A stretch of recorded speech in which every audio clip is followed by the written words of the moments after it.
Y cuando decimos a la manera de Dios es un poquito complicado, ¿verdad? Porque siempre como que uno hace las cosas a la manera de uno. De hecho, a veces los esposos decimos, lo hago a la manera mía o lo hago a la manera de mi esposa.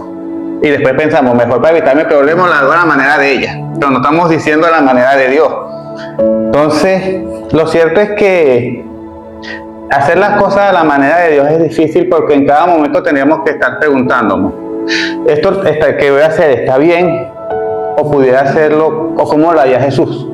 ¿O cómo lo haría Dios? ¿O cómo hacerlo de manera que estén los demás bien? Entonces, hacer las cosas de la manera de Dios no es algo que se diga fácil, o mejor dicho, se dice muy fácil, pero a la hora de hacerlo puede ser muy complicado.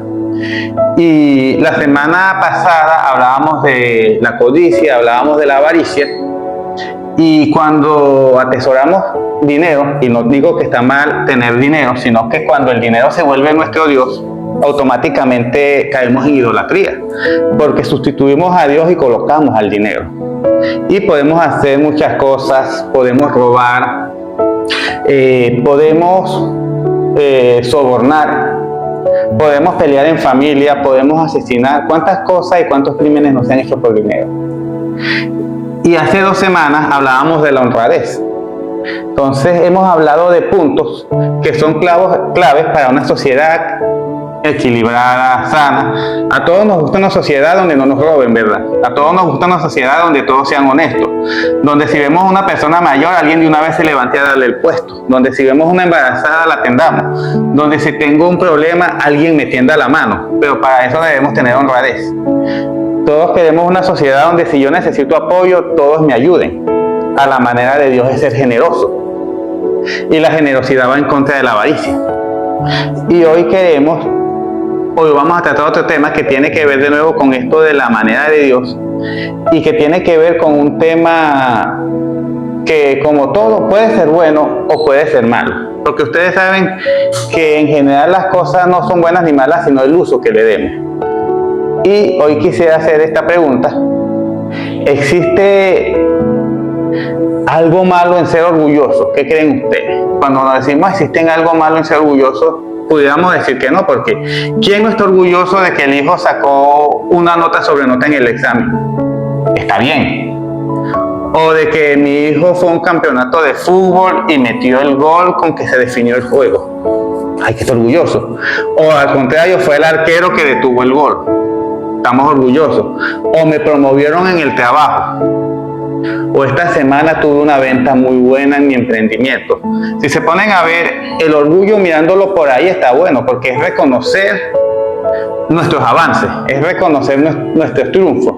Pero si poco a poco el orgullo se va transformando en otra cosa y ya el orgullo me va haciendo creerme que soy el mejor, que no hay nadie mejor que yo, llega un momento en que ya yo pienso, si no lo hacen como yo, eso no sirve. Y lo que no hagan como yo, eso está mal, porque a mí me funciona y yo soy exitoso. De hecho, no hay nadie más exitoso que yo, ni tan exitoso como yo. Y a mí nadie me va a enseñar porque yo lo hago así. En ese momento, el orgullo se transforma en otra cosa. Primero se transforma en algo que pudiéramos llamar orgullo malsano. Pero ese orgullo malsano se va a transformar en soberbia. Y el soberbio, las cosas se hacen como yo digo, cuando yo digo, a la hora que yo digo, del modo que yo digo. Nadie tiene razón sino yo.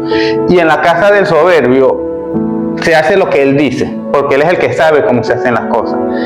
Y poco a poco este soberbio va contaminando e hiriendo al resto de las personas. De hecho, un ejemplo claro del daño de la soberbia es mirar los gobiernos de Latinoamérica. Vamos a ir específicamente a Nicaragua, Venezuela. Gobiernos soberbios que no admiten que se equivocan. Y como no admiten que se equivocan, no saben admitir las derrotas. Y si perdí, compro el Consejo Nacional Electoral y yo soy el presidente. Y no me interesa lo que diga todo el mundo, pero yo soy el que mando y llevo el que se me atraviese porque yo soy el que tengo la razón. ¿Y será que hay algo de malo en tener la razón?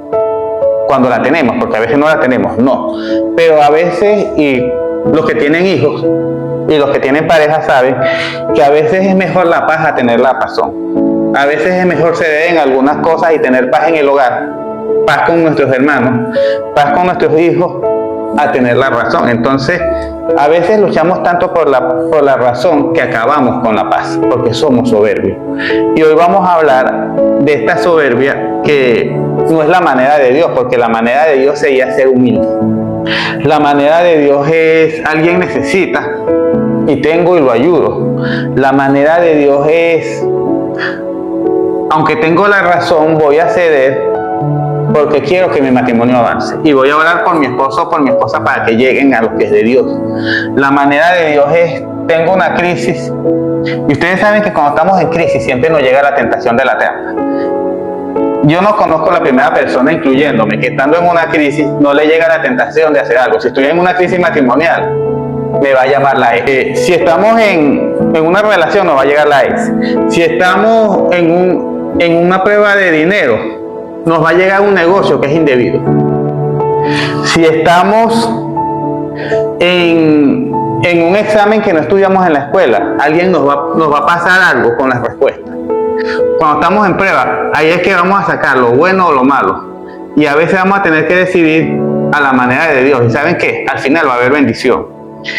Y esta semana estamos con los soberbios. Y los soberbios son los que nunca se equivocan. Los que siempre tienen la razón. Los que se hacen las cosas como ellos dicen. Y como no se equivocan, viven chocando y chocando y chocando.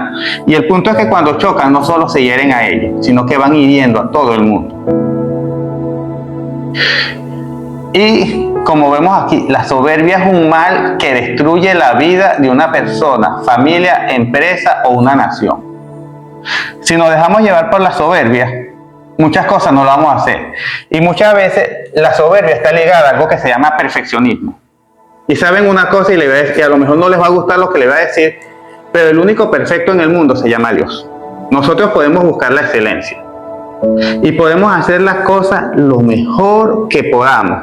Y cada vez lo vamos a hacer más excelente. Porque el único perfecto y el único que le sale las cosas sin detalle se llama Dios. Y a veces somos de los que decimos, las cosas se hacen bien o no se hacen.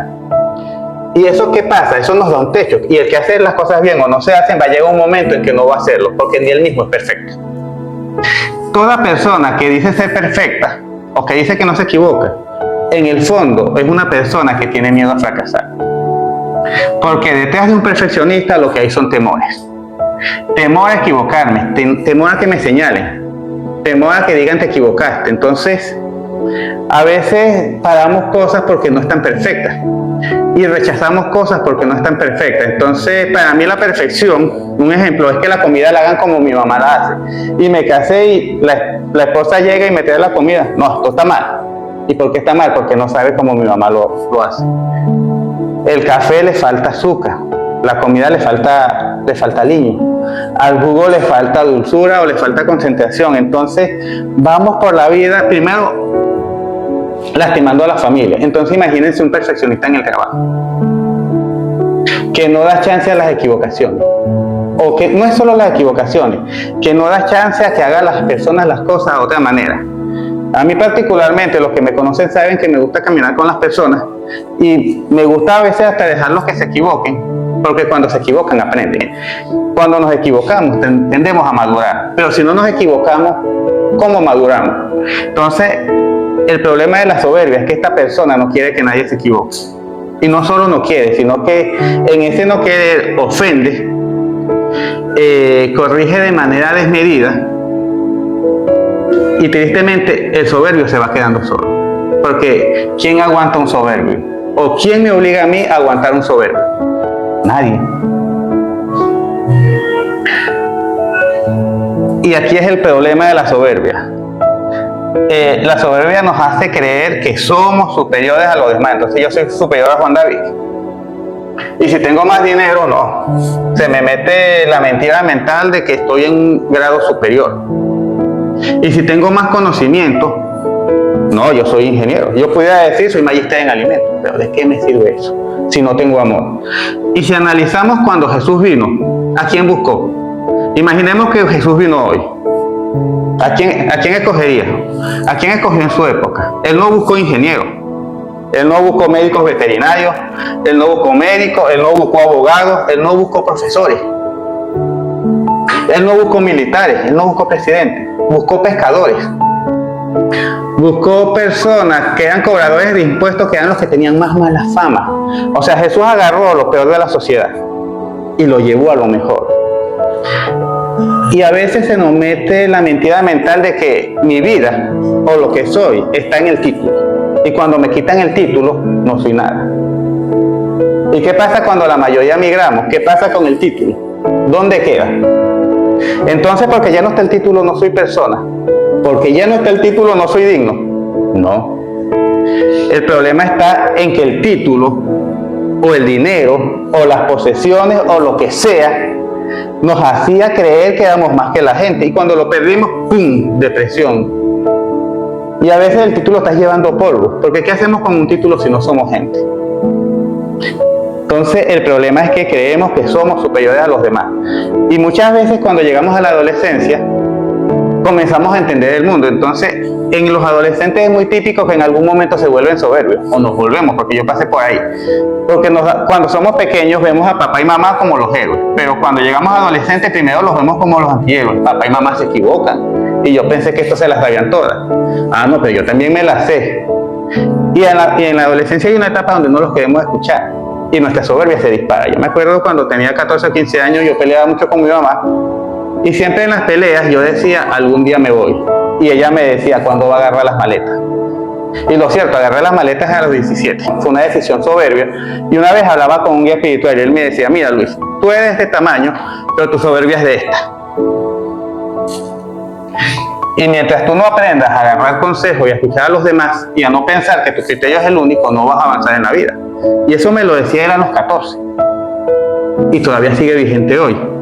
El soberbio no escucha a los demás, porque solo él tiene la razón. Y podemos darle 1000 consejos y él va a salir y va a hacer lo que él quiere hacer, porque no escucha, está cerrado. Pero en esta superioridad y en este estar cerrado hace mucho, mucho, mucho daño. Vamos a hablar un poquito de qué daño hace un soberbio. Porque el hacer las cosas con soberbia no es a la manera de Dios, como le dije, es la humildad. ¿Y qué es la humildad? La humildad es reconocer mis triunfos, reconocer todas mis potencialidades, que las tengo, estar orgulloso sanamente de ellos, pero a la vez que reconozco que tengo triunfo, también reconozco que tengo limitaciones, también reconozco cuáles son mis fallas, también conozco mis fallas de carácter, y hacer un equilibrio y estar consciente de que me toca en mi vida. Este es mi talón de Aquiles y estas son mis fortalezas. Los equilibrio y eso me va a ayudar a crecer. Y cuando puedo ver mis fallas y mis fortalezas, también puedo ver en los demás sus fallas y sus fortalezas.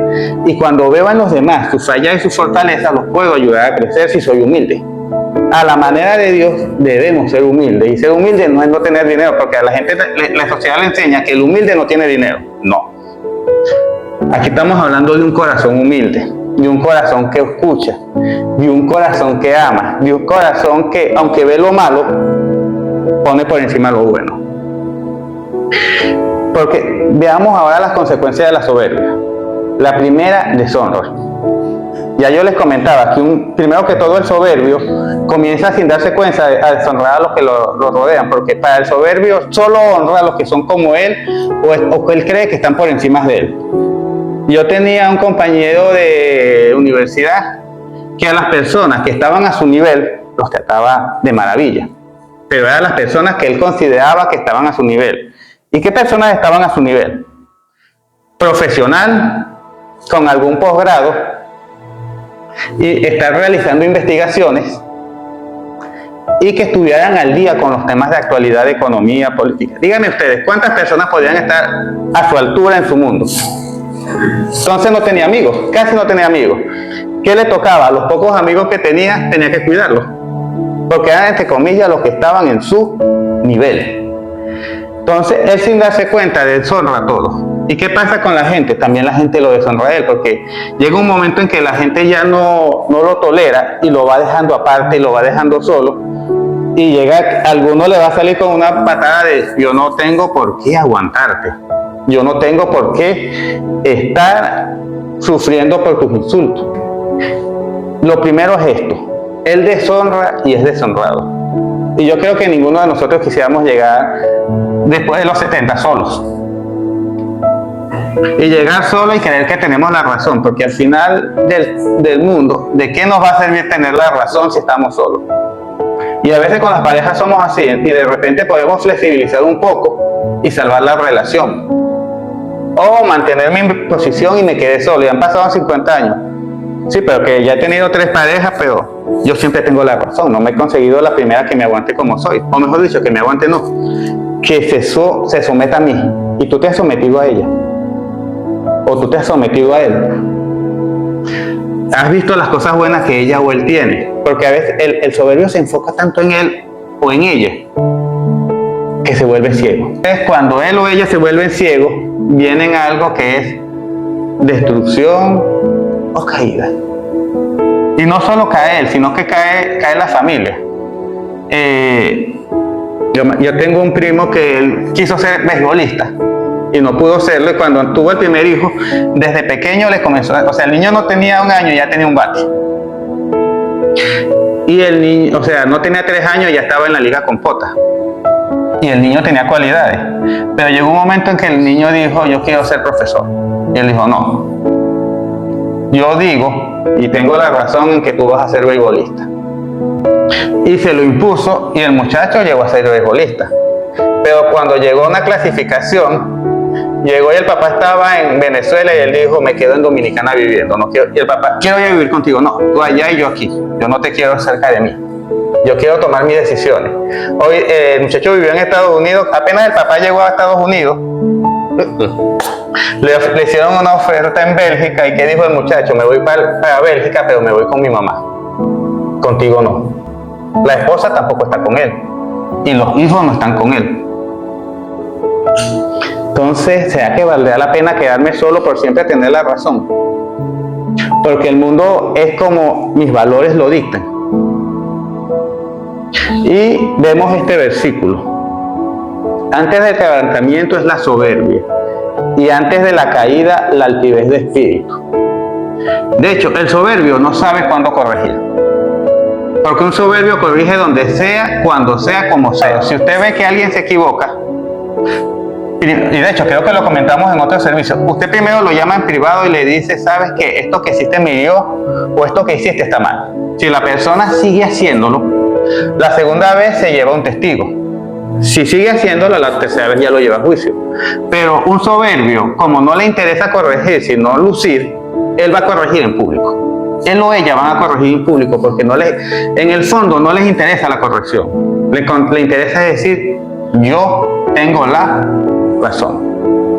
Entonces dice así, antes del quebrantamiento es la soberbia, y antes de la caída la altivez de espíritu. Entonces hoy es un día bueno para preguntarnos, ¿mi espíritu será altivo? Y a veces estamos cayendo y cayendo y cayendo y cayendo, y en el fondo, no, es que no hay trabajo que sea digno de mí. Porque con mi altura y mi formación, yo no voy a agarrar tal trabajo. Pero imagínense, ahí le pongo a Jesús. Jesús, siendo Dios, se hizo hijo de un carpintero. Y se hizo carpintero. Siendo Dios, Dios carpintero. Siendo Dios, lavó los pies de sus discípulos. Y eso no le quitó el título de Dios. ¿Perdió algo? No. Entonces a veces nosotros, y más como migrantes, nos negamos a una reingeniería. Y a veces Dios nos prueba en esa reingeniería y nos pone en estos trabajos que saben que le va a dar un golpe duro a nuestra soberbia. Yo me acuerdo cuando salí de Venezuela, yo venía de ser profesor asociado. Habían 5 escalafones en la universidad: instructor, asistente, agregado, asociado y titular. El asociado era penúltimo, o sea, ya yo estaba a un solo escalafón de llegar a lo superior. Era jefe de un departamento como de 40 personas. Tenía un horario cómodo y el día menos pensado en la migración, estoy con un uniforme blanco. Estoy parado frente a 12 carros de panadería que me tocaba lavarlos porque era el nuevo. No terminaba de lavar los carros de panadería y ya tenía que estar haciendo pan. No terminaba de hacer los panes y ya tenía que sacarlos del horno. no terminaba de sacarlos del horno y ya tenía que empaquetarlos. Y cuando terminaba el día, como era nuevo, tenía que lavar todo el galpón. Y eso era algo como 4 veces esto. Y no solo eso, cuando terminaba iba cansado, tenía que lavar los baños, porque era el nuevo. Como era el nuevo inmigrante, cuando me tocó el primer pago, el jefe me dijo, como no tienes cuenta, te puedo pasar este poquito de sencillo. Y en la semana te voy pagando. Cuando terminó el primer mes, que me pagó que me pagó incompleto, por cierto, llega y me dice, ¿sabes qué? Llegó verano, no necesitamos mucha mano de obra, aquí calculo que esto gastaste en pasajero y tómalo. Dios tenía que trabajar mi soberbia, mi altivez. Y les digo, aunque fui profesor universitario, no perdí nada en esa panadería. Hice amistades, aprendí a ser humilde y aprendí a ver la vida como la de un obrero, que yo nunca la había visto así. Y Dios me estaba preparando, porque ¿cómo ayudo a otras personas si no he vivido esa experiencia? Si no pasas por ahí, ¿cómo ayudas a otros? De ahí fue otro trabajo que yo le llamo la época Rápidos y Furiosos. Me tocó ser obrero en un laboratorio farmacéutico y me la pasaba con una traspaleta moviendo mercancía de un lado para otro. Y yo iba con la traspaleta y decía, Señor, ¿por qué me tienes aquí? ¿Por qué no puedo conseguir como profesor universitario, sino que ando con esta traspaleta? Pero en ese lugar conocí a Jonathan. Entonces había que quebrantar mi soberbia. Se tenía que quebrantar mi espíritu. Tenía que aprender a ser humilde antes de prepararme. Pero si no estamos dispuestos a que nuestro espíritu sea quebrantado, ¿cómo avanzamos? Y eso nos lleva al fracaso. Porque ustedes saben que para el cristiano o para las personas humildes, el fracaso es una oportunidad de crecimiento. Para el soberbio, el fracaso es fracaso. Fracasé. El soberbio es tan perfeccionista que él no puede tolerar que fracasó. Y hay algunos soberbios que después del fracaso viene el suicidio, viene la depresión. Entonces, el soberbio fracasa y se da duro, pero no solo se da duro él, todos los que están a su alrededor. Un gobierno soberbio, miren cómo está Venezuela, nunca se equivoca, dice la mentira y se la cree y se la impone a los demás. Un soberbio hace que la gente caiga y se hiera, aunque él sepa que se van a ir. Forza que las personas hagan lo que él diga, y como no ve más allá de su soberbia, está destinado al fracaso. Yo creo que ninguno de nosotros quiere ir al fracaso. Y el primer fracaso es el familiar. Un soberbio va a terminar solo. Ahora, veamos algún ejemplo, porque la idea es que siempre veamos ejemplos. Porque ustedes dirán que ya yo puse mi ejemplo. Pero en la Biblia hay muchos ejemplos. ¿Cómo puede llevar al fracaso la soberbia? Y tenemos la historia de un rey que se llama Nabucodonosor, Babilonia. Este rey es famoso. Este rey, en su periodo, vamos a decir así, ellos se impusieron a los israelitas. No solo eso, que se impusieron a los israelitas, sino que ellos deportaron al pueblo de Judá y Israel a sus tierras. Y los israelitas en ese tiempo fueron esclavos. Y algunos de ellos fueron tomados como esclavos de Babilonia. Entonces, este rey Nabucodonosor resulta que tenía a un profeta llamado Daniel como sabio de él. Y una vez Nabucodonosor tuvo un sueño y llaman a Daniel. Y miren lo que le dice Daniel, que tenía una relación con Dios. Le dice: la interpretación de tu sueño y el decreto que el Altísimo ha emitido contra su majestad es como sigue: usted será apartado de la gente y habitará entre las bestias del campo, comerá pasto como el ganado y se empapará con el rocío del cielo. 7 años pasarán hasta que usted reconozca que el Altísimo es el soberano de todos los reinos del mundo y que se los entrega a quien él quiere.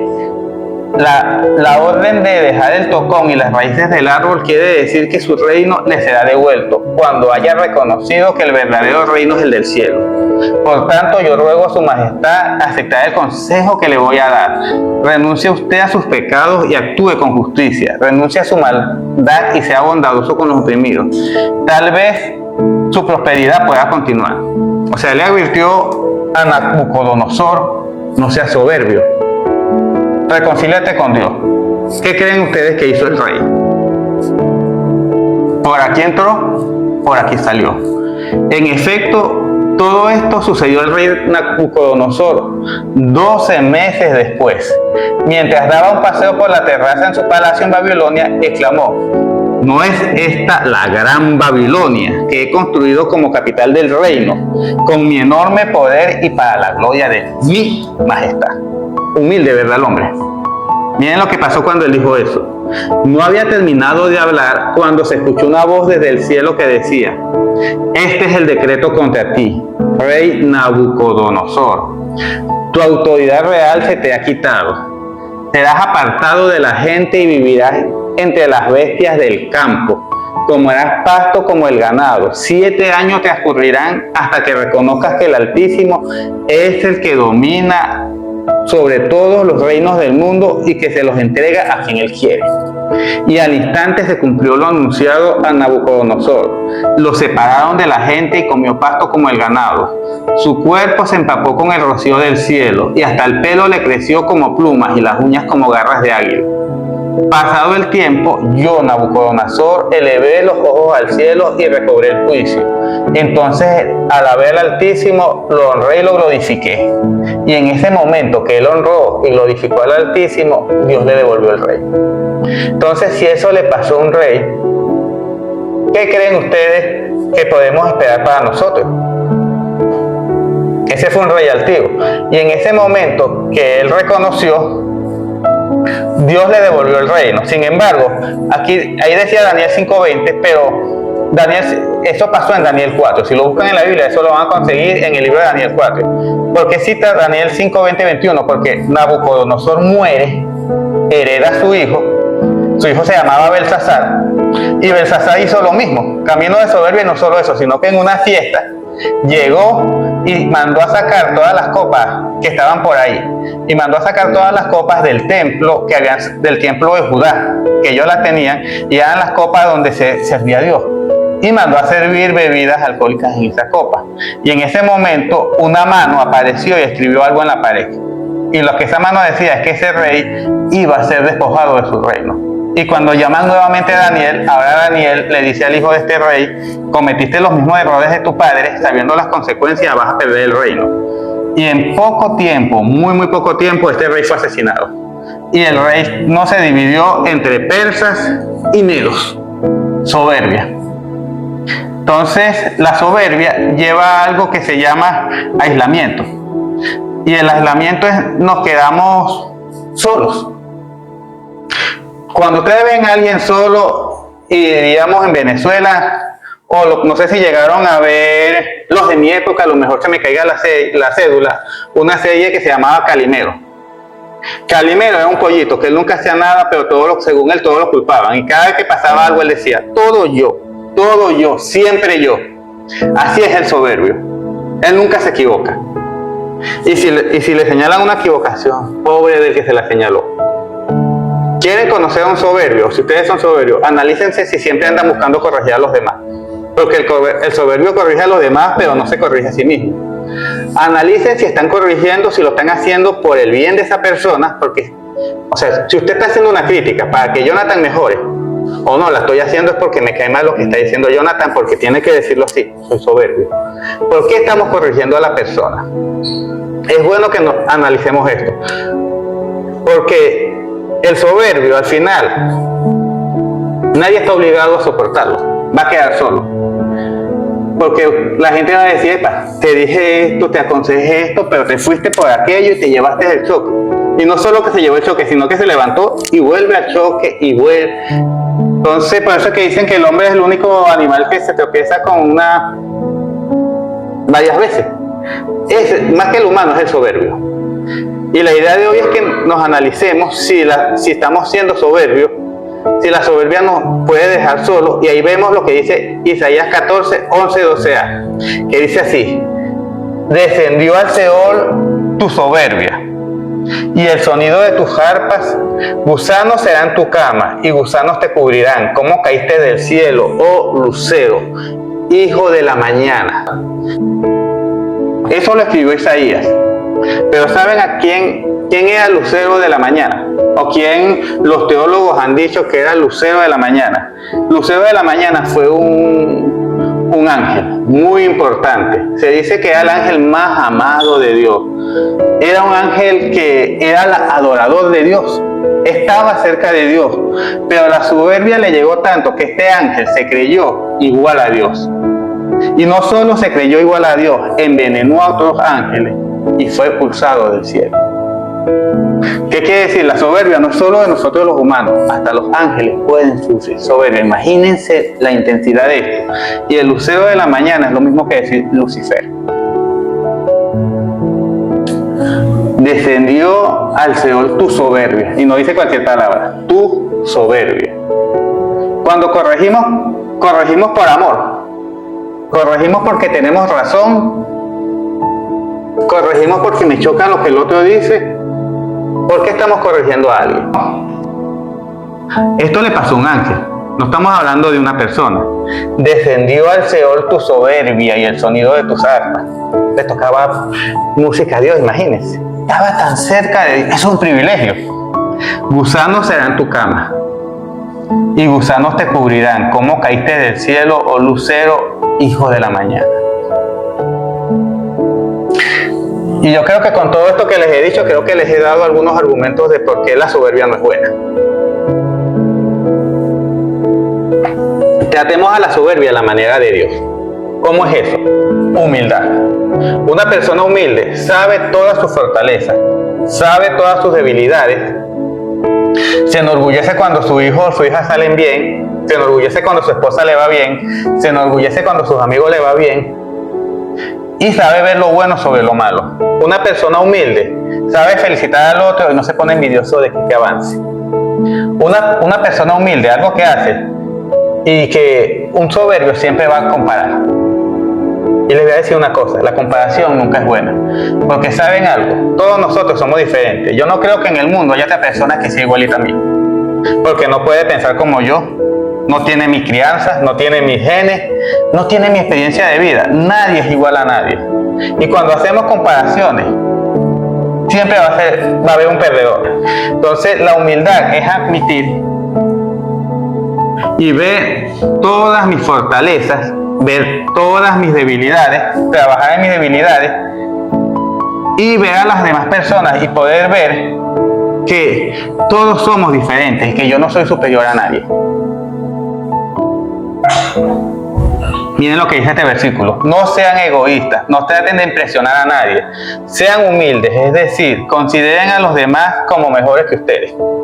Entonces, a veces pasamos la vida tratando de impresionar a la gente, a un jefe, y el día menos pensado nos botaron del trabajo. No impresionemos a nadie, seamos, el que nos ama nos va a amar como somos. Pero para que nos amen no tenemos que fingir ser quienes no somos. Un soberbio vive con una careta, y esa careta llega un momento que se hace tan pesada que si no sabe lo va a quebrar, pero si es humilde Dios se la va a quitar. Y esto está en Filipenses 2:3. Otra cosa para dejar de ser soberbio, un ejercicio: sirva a los demás, sea servidor. Quiero que me sirvan, yo sirvo. Sirva a su esposa, sirva a su hijo, sirva a su compañero de trabajo y no le dé vergüenza. El servir es un honor. De hecho, un pastor de iglesia no es más que un servidor de personas. No es un puesto, no es una categoría, no es una élite. Un pastor es una persona que cuida a personas, que ayuda a personas, que camina con las personas. Y como tal es una persona que comete equivocaciones. Entonces sirvamos a los demás. ¿Y quiénes son los demás? Los más cercanos a nosotros en este momento. Los hijos, los amigos, los hermanos. Y miren lo que hizo Jesús. Juan 13:14. Pues si yo, el Señor y el Maestro, les he lavado los pies, también ustedes deben lavarse los pies los unos a los otros. Entonces, si Dios, siendo Dios, nos sirvió, ¿quiénes somos nosotros para creernos, como dirían por ahí, la última pexicola del desierto? Y no le estoy diciendo que se hagan, o sea, a nadie le he dicho son lo peor, no. Valoremos lo que somos. Somos hijos preciados de Dios, tenemos muchos valores, nosotros valemos mucho. Nosotros, nuestra vida no tiene un valor monetario. El valor, o sea, no hay dinero que compre la vida de los que estamos aquí. Pero que eso no se nos suba a la cabeza para decir soy superior a. Si Dios lavó los pies de sus discípulos, sanó leprosos, no escogió ingenieros, no escogió a licenciados, no escogió a presidentes como discípulos, sino que escogió lo más bajo y lo llevó a lo más alto. No nos creamos lo más alto. Y un tercer punto es oración. Pidámosles al Señor que nos ayude a identificar que somos soberbios si no lo hemos visto. Pidámosles al Señor que nos perdone si hemos sido soberbios. Digámosles al Señor, Señor, ayúdame a romper esta soberbia que tanto daño me hace. Señor, ¿sabes qué? Me he equivocado, quiero ser humilde. Señor, ayúdame a ser humilde. Señor, ayúdame a servir a otros. Señor, ayúdame a servir a mi esposa. Señor, ayúdame a servir a mi hija. Señor, ayúdame a pedir perdón cuando metí la pata. Señor, ayúdame a saber corregir en la casa.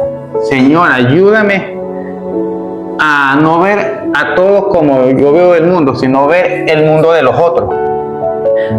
La soberbia se cura con 3 ingredientes que se dice fácil: humildad, servicio, oración. Entonces llegamos a este punto que dice: porque todo el que a sí mismo se enaltece será humillado, y el que se humilla será enaltecido. Y a veces yo me consigo personas que van en la vida y no, es que eso no es para mí, yo estoy esperando que llegue lo que yo me merezco, cuando llegue. Y a veces tiene 50 años, 60 años y no ha llegado la mujer que se merece, no va a llegar, porque él no es el hombre que hay una mujer la merezca. O no he conseguido el trabajo que me merezco, o no he conseguido el puesto que me merezco, o en la casa no tengo el trono que me merezco, pero no quiero ser humilde.